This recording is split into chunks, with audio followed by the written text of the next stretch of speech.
Today, we are going to talk about a QB who's been under a lot of public pressure. Where he's currently playing for a team that's last notable QB, that was after Dan Marino, was a man having teams sweat when they put him in as a backup. We are going to cover a man who's been at the top, but now might very well see him at the bottom.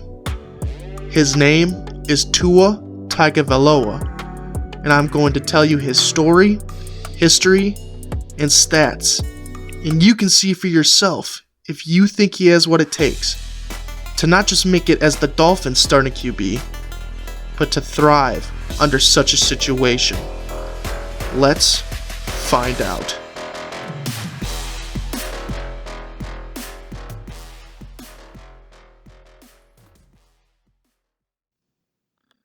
Born in 1998, he did not take very long to start enjoying the game of football.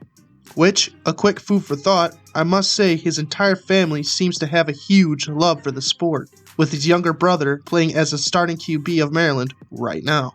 Anyways, to get back to Tua, his parents first started noticing his passion for football by first seeing Tua as a child sleeping with the football under his pillow. But this was just the start, because not only did he have the passion at such a young age, but the talent to back it up.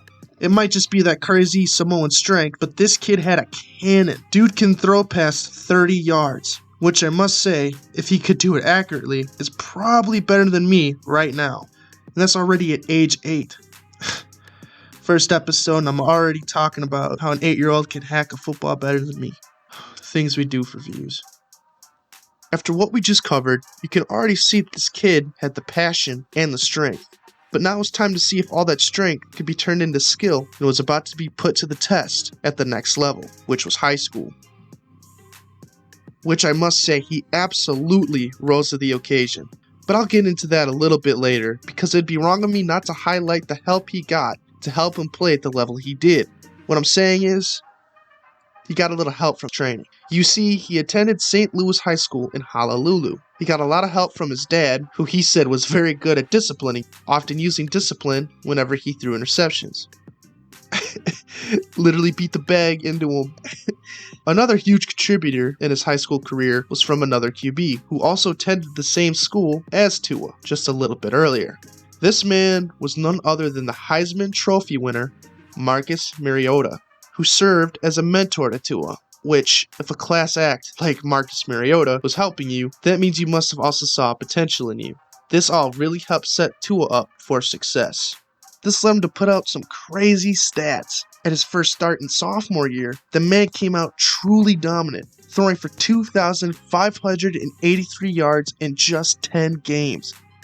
These stats aren't just padded either. Guy was throwing 33 touchdowns and only had 3 interceptions. And that cannon he had as a kid was now on full display on the bigger stage. However, it was not just his arm that was to be revered, but also his feet. He was nimble. In around 87 carries, he racked up 576 yards. And that averages to about 6.6 yards per carry, which as a QB would automatically make you a dual threat. After his sophomore year, he was named the player of the season in 2014. And keep in mind, his first year starting as a sophomore. Junior year, his stats did take somewhat of a dive, throwing less touchdowns and rushing for less yards. But with those losses, he had tremendous gains, because he did throw 400 more total passing yards, which almost totaled to 3,000 yards. And he helped lead his team to the state title and ultimately won. Thanks to his consistency, hard work, and talent, he was able to break his old high school passing record of 8,001 yards. One championship along the way, which they hadn't done since 2010, and this all led him to be invited to the US All-American Bowl. This guy really did put in the work, even off the field. He participated in camps since he was in 4th grade, and always received compliments not just based on his skills, but was sticking with Mariota's teachings of being unproblematic in nature, made him a true wet dream for most college recruiters. All this success caught the attention of a lot of schools. Tua was a trooper, and as a 4-star recruit, which I think was personally too low for him, received 17 different offers. From the big schools too, like Oregon, Alabama, Florida, and LSU. After looking at the whole list, he decided for Alabama. This decision by far would put his skills to the test, as not only is he joining what someone called the hardest division in college football, but also has to compete for a starting spot with another future NFL player, Jalen Hurts. His freshman year, he was already showing that he could walk the walk, throwing for 636 yards, 11 touchdowns, and rushing for 2. He had a pretty good freshman season. However, I'd be lying to say that his stats were the most notable thing about him that year. After a blowout victory of the Clemson Tigers in the Sugar Bowl, they advanced to the national championship against their rival, Georgia. However, after a ton of missed drives, the Tide saw themselves in the third quarter playing from behind by 13 points, and they haven't scored a single point. This is when Tua became something of a legend, and in my opinion, solidified a name for himself. Not only did this man sit out cold for a game, now thrusted into the biggest game in a college career and in the sport, but now had to play from behind. And unbelievably, this man did the unthinkable and won. Tua led his team to a 26-point comeback in OT and cemented himself as the man who gave the Tide another national championship. Seriously, you just can't make this stuff up. When I say he was dominant in every stat for QBs, I'm not just talking the SEC, but the entire NCAA Football League. I mean, he dominated everything, quite literally placing 4 or higher in every regard, besides interceptions. You could thank his dad's belt for that one. Sophomore year is when he really came to be and was put into main competition with Jalen Hurts for the spot as the main guy, which did ruffle a few feathers. In a typical media fashion, jumped on the chance to see if they could find or stir some drama. Which, a quick food for thought, I must say, yes, it's their job, but man, as close as these boys have to be to work around each other all the time, I'd feel so awkward seeing this kind of stuff on the news, and it's not like you can avoid it. But Saban put a kibosh to it real quick. Let's get down to Maria with Coach Saban. All right, Coach, everyone had questions about who was going to start at quarterback when this game started. What answers did you have about your quarterbacks after watching both of them play tonight? Well, I still like both guys. I think both guys are good players. I think both guys can help our team. All right, so why do you continually try to get me to say something that doesn't respect one of them? I'm not going to, so quit asking. Say what you want about him, but you gotta respect the way he's loyal to his own players. Anyways, Jalen and Tua rotated consistently throughout the season. However, every time Tua did get in, he did not let his opportunity slip up. Every time Tua got his chance, he proved himself. He absolutely demolished the competition, wiping out all regular season opponents with some more than 50 points, as Bama does. His stats were also on another level, getting to near 4,000 passing yards, 43 touchdowns, with only 6 interceptions. Some made the controversy that Alabama had a cupcake schedule, which, even though you could make that argument, they definitely showed how a cupcake schedule should be handled. And to be fair, they played 6 ranked teams in their 15-game schedule that year. Everything was going good, and a typical Bama season made the SEC championship, which, let's be honest, was just an exhibition round for the playoffs. Well, there was one thing that was notable about this game. Josh Jacobs in motion. Tagovailoa fires in and out of the hands of Ruggs. Had to go airborne to try to pull that down, and Tuas down again. Well, I didn't see the end of the play here until now. Oh, it looks like it's it gave out on him. right. Looked like his right ankle. It was the tragedy that struck late in the fourth quarter. In the fourth quarter, with 11 minutes to go, Tua got stepped on by his own lineman and had to sit out due to an ankle injury. However, thanks to the GOAT, no, not me, Jalen Hurts, having an iconic comeback winning game, they advanced to the national championship. Tua was able to rest and heal quickly. However, this was just the start of his injuries becoming a controversy, but we'll get back to that later. Even though he's forced to stick out, Tua would have his chance at redemption during the big stage itself. However, in the worst loss of Saban's career in the playoffs, they suffered defeat against the superstar team of the Clemson Tigers. Alabama picked up right where they left off. In a typical Bama fashion, Roll Tide over the competition. Tua didn't miss a beat and won every game he played. However, little did he know, tragedy was yet to come. Again. Tua and Bama were doing their typical dance, scoring, stuffing, hitting, and winning when playing against Mississippi State. Tua was doing what Tua does best, starting the game off with 14 completions for 256 yards and 2 touchdowns. But then, the worst possible scenario came to be. That's about the drama, right? When will Tua check out for the afternoon? Bama's had 5 possessions more in the final 3 minutes of this first half. Comes out throwing. On the run. Pressure from behind. And that's where Nick Saban is thinking, where's Mac Jones? He's down. And Tua's down. A nasty hip injury saw to it that Tua's season was cut short, and even possibly his NFL career. I must say, the emotions this man must have been going through were probably something else.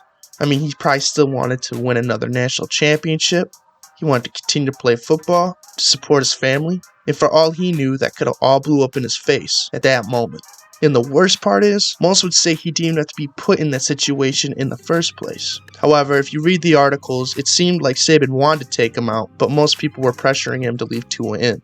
And honestly, you can't really predict this kind of stuff, so I don't really blame Saban at all. However, it happened. Now all they could do is recollect, regroup, and react. An absolute wave of misfortune hit this guy after that injury, as many NFL circles claimed that they were even scared to draft Tua due to him being injury prone. This obviously made Tua think of his future in wanting to play in the pros, because if another hit like that happened, he might not even be able to do that.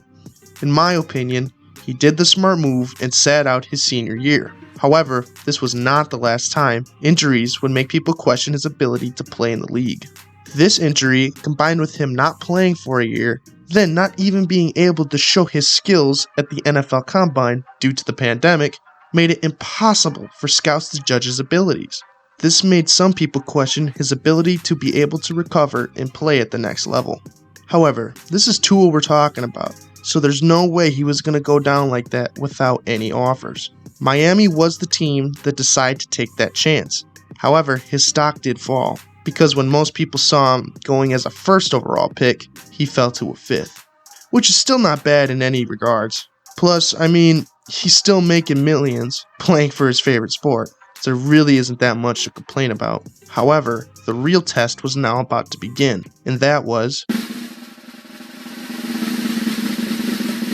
playing for the 2020 Miami Dolphins.